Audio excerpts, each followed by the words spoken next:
రెండు తెలుగు రాష్ట్రాలలో అఘోరీ చేసిన ఆగడాలన్నీ ఇన్ని కాదు. అయితే అఘోరీ వల్ల ఎఫెక్ట్ అయిన పర్సన్స్ అందరూ కూడా ఇప్పుడు ఒక్కొక్కరుగా బయటకు వస్తున్నారు. మొన్న రీసెంట్గా ఒక ఆడియో ఏదైతే వైరల్ అవుతూ వచ్చిందో, ఒక అమ్మాయి నాకు నువ్వే ప్రాణం నీ దగ్గరే ఉంటానని చెప్తూ కూడా ఒక ఆడియో బయటికి రిలీజ్ అయింది. ఆ ఆడియోలో స్పష్టంగా మాట్లాడింది అఘోరీనే అని కూడా అర్థమవుతా ఉంది. అయితే ఇటువైపు ఎవరైతే ఒక అమ్మాయి మాట్లాడిందో శ్రీ వర్షిణి అనే అమ్మాయి, ఆ అమ్మాయిని లోబరుచుకున్నారు, వశపరుచుకున్నారని చెప్పేసి తన తండ్రే స్వయాన మంగళగిరి పోలీస్ స్టేషన్కి వచ్చి ఆ అమ్మాయిని గోరి లోబరుచుకున్నారనే క్రమంలో అయితే కనుక దాని మీద కంప్లైంట్ ఇవ్వడానికి అయితే అతను ఇక్కడికి వచ్చి ఉన్నారు.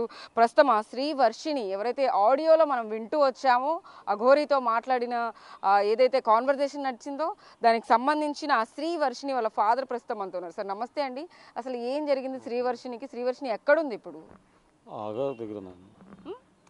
నా పేరు తిరుమల కోటయ్య, నా పాప పేరు శ్రీవర్షిణి. ఆ అమ్మాయి బీటెక్ సెకండ్ ఇయర్ చదువుతుంది చింతలపల్లి ఇందిరా ప్రియదర్శిని కాలేజీలో. అయితే ఈ మధ్యకాలంలో లేడీ గారు వచ్చి టోల్గేట్ దగ్గర హల్చల్ చేస్తూ పోలీసులను ఇక్కడ కొట్టడం జరిగింది.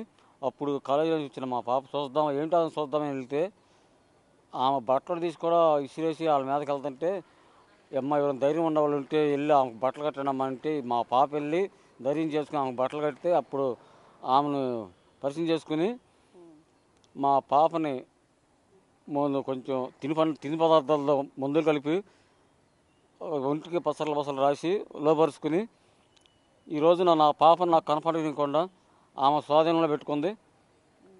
ఆ పాపను ఎత్తుక్కుంటూ నిన్న నేను నా కుమారుడు వెళ్ళి హైదరాబాదు షామీర్పేట పోలీస్ స్టేషన్లో కంప్లైంట్ ఇస్తే లేడీ గారిని పిలిపించారు. వాళ్ళు పిలిపిస్తే నా పాపతో మాట్లాడుతుండగా, మీ నాన్న మొత్తం వచ్చే నువ్వు నేను చూసుకుంటాను, అవసరమైతే మీ కుటుంబాన్ని ఆర్థికంగా నేను ఆదుకుంటాను అని చెప్పి ఒక పూర్ ఫ్యామిలీ నన్ను చూసి నా పిల్లల్ని లోపరుచుకుని ఈ విధంగా నా బిడ్డ నాకు కానివ్వకుండా చేస్తుంది.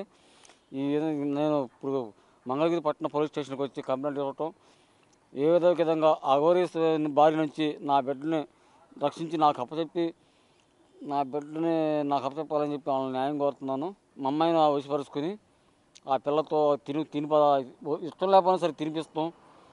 ఒంటిగా ఏం పసరలు రాస్తున్నా నా కుదురు అని చెప్పి నేను అరిస్తే నన్ను విసిరిందామా. అది చేసింది స్వతగా. ఆమె లేడీ కదండి, ఒక రకం చెప్పాలంటే ఆమె ట్రాన్స్జెండర్. ఆమె అయితే అసలు మీ శ్రీలక్ష్మిని ఇప్పుడు ఆవిడ శ్రీ వర్షిణి నాకు కావాలి, నా బిడ్డ నాకు కావాలి. ఈ పోలీసు వారికి నేను నమస్కరించేది, ప్రాధాన్యపడి అడుక్కునేది ఏంటంటే, నా బిడ్డ నాకు అప్పచెప్తే ఇక నా ప్రలోభాలకు వెళ్ళకోకుండా నా బిడ్డ నేను మాట్లాడంతే నా బిడ్డ మానసికంగా కూడా కుంగిపోయింది. మానసికంగా పరిస్థితి సరిలేదు. మానసికంగా ఇక్కడ గుంటూరు మానస హాస్పిటల్లో అపాయింట్మెంట్ కార్డు తీసుకున్నాం ట్రీట్మెంట్ కోసం. ఆ ట్రీట్మెంట్ చేసే టైంలో కరెక్ట్గా ఆమె ఫోన్ చేసి మళ్ళీ నా బిడ్డను రప్పించుకుంది. అంటే ఇంకా అఘోరీ ఏం చెప్తే శ్రీవర్షిని అదే చేస్తోందంటారా? ఇప్పుడు ప్రలోభాలకు లొంగిపోయింది ఆ పిల్ల.